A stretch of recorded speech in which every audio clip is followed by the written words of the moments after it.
In today's video, we will understand what is algebra. Algebra is a branch of mathematics that uses symbols or letters to solve mathematical equations. To understand the definition, first let's look at some examples. So example 1. Let's say you have 5 apples. I give you some more apples in a box and you do not know how many apples are in the box. So if we want to denote this mathematically, we could say that the total number of apples is equal to 5 plus the number of apples in the box. And the number of apples here is denoted in the box is denoted by this rectangle in the image. So then if we denote the number of apples in a box as x, then the total number of apples could be written as 5 plus x. Now I give you so just one more note that you can use any letter here or any other symbol. So instead of 5 plus x, you could also say 5 plus y if you want to say that the number of apples is denoted in the box is denoted by y, or if you want to call it z, then you can also say 5 plus z, or for that matter it could be any other symbol. So you could say 5 plus alpha or 5 plus beta. So it's completely up to you. Now if I give some additional information that the total number of apples including the apples in the box is 8 apples, and the question is how many apples were in the box, so then what we get is that the total number of apples is equal to 5 plus 8 from the first part of the question, and then we also get that the total number of apples is equal to 8 from the second part of the question. Now this could be written as 5 plus x is equal to 8, and this is now an equation.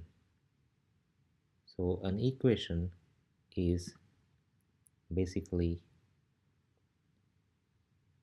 a mathematical statement which has the left hand side and an equal to sign and the right hand side part.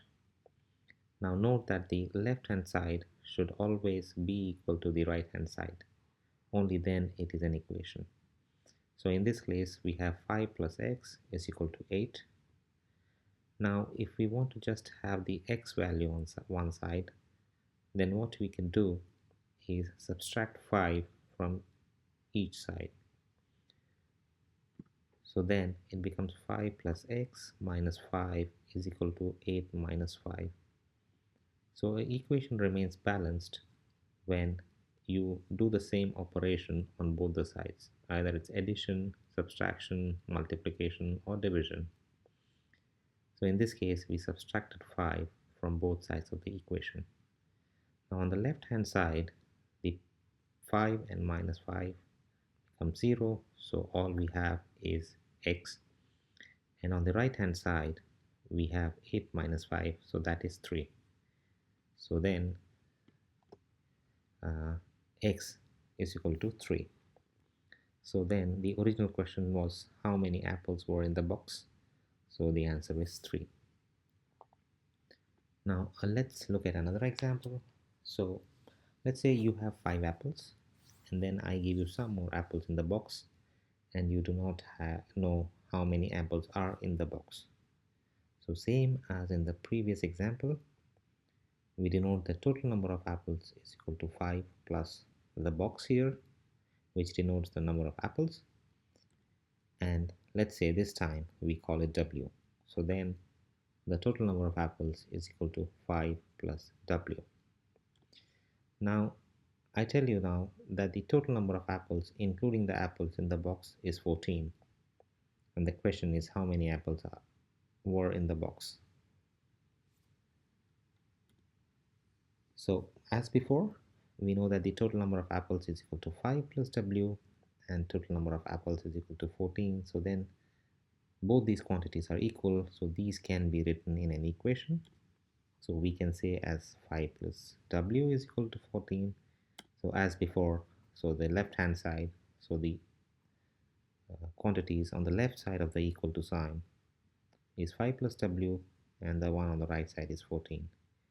Now, as told earlier, that if we subtract the same quantity on both sides, then the equation still remains balanced.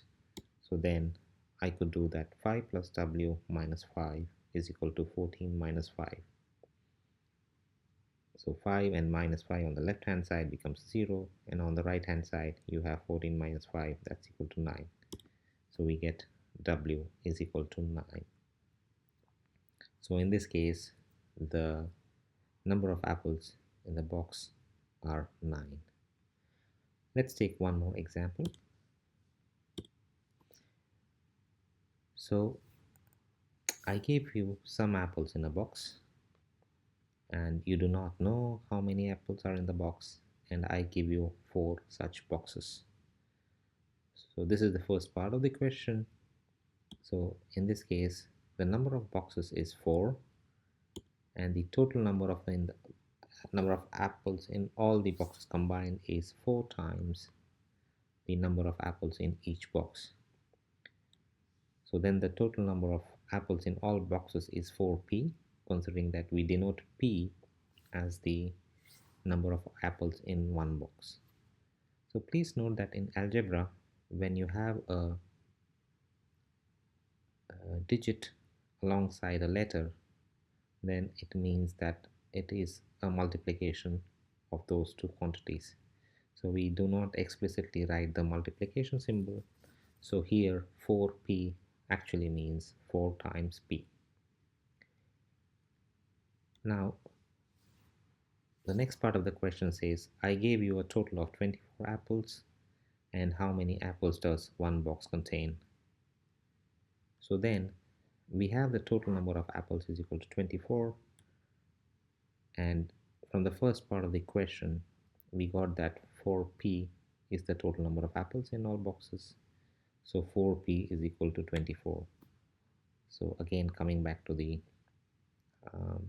equation, so the left hand side of the equation should be equal to the right hand side, and as said before, the equation remains balanced if you perform the same operation on both sides. So this time we will divide both sides of the equation by 4. So what we get is 4p divided by 4 is equal to 24 divided by 4. So on the left hand side, the 4 on the numerator and the 4 on the denominator gets cancelled. So what remains is p, and on the right hand side you have 24 divided by 4, that's equal to 6. So from that we get p is equal to 6, which was the quantity we used to denote the number of apples in one box. So in this case the answer is 6. Now, having looked at all of these examples, we can now understand what algebra is, or the definition of algebra. So in simple words, algebra can be defined as solving problems or equation using letters as symbols to denote values which we do not know yet. So in the previous examples, we saw that we did not know what was the number of apples in the box, so we sometimes used p to denote it, or sometimes used w to denote it. And at the beginning of the problem, we did not know what value it represented. But as we solved the problem later, we got the actual value of the letters. These letters, w, x, y, p, etc., are called variables because the value they represent can vary based on the other inputs of the problem definition. I hope this gave you a small glimpse into the basics of algebra.